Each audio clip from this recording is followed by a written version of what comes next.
We've looked at examples of bad writing, and no surprise, you can tell the difference between bad writing and good writing.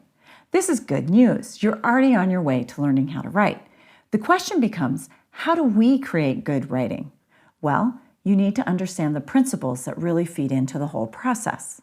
First, you need to understand the main quality of good business writing, what we're always working towards when we write. I call it the Windowpane theory, and it comes from a quote by George Orwell. He's famous for writing the classic books 1984 and Animal Farm. Orwell said, "Good writing is a windowpane." What does this mean for our course and for your writing? Well, let's think about a windowpane and what a windowpane does. First of all, a windowpane is something that we see through, right? A dirty windowpane can't do its job. If it's too dirty to see through, it loses its function. You have to work to see beyond it. Ironically enough, if you can see the windowpane, that's when it's not working. If you can see the windowpane, it's dirty. It obscures what you're supposed to see, which is the view beyond it. A good windowpane, in other words, is invisible. Or to put it another way, it's perfectly clear.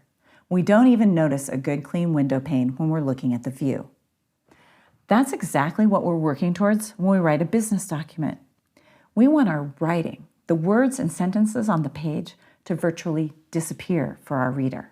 We don't want our writing to be obvious to our audience. Our writing should be transparent.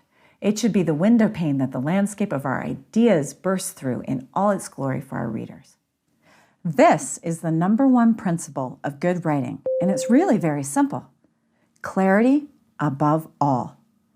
Everything you do when you write, from your structure to your design to your grammar to your choice of words, should be in service of clarity for your reader.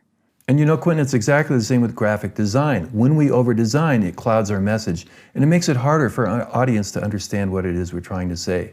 Bad writing calls attention to bad writing, and bad design calls attention to bad design. It's all the same.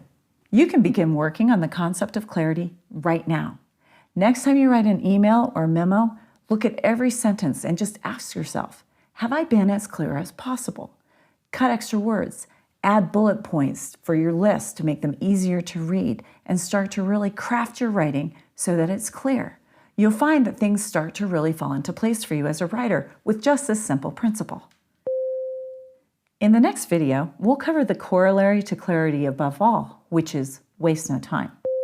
By waste no time, I don't mean that you shouldn't take time to write well. I mean that you should be taking the time to create an efficient reading experience for your audience. In the next video, we're going to talk about why this is so important.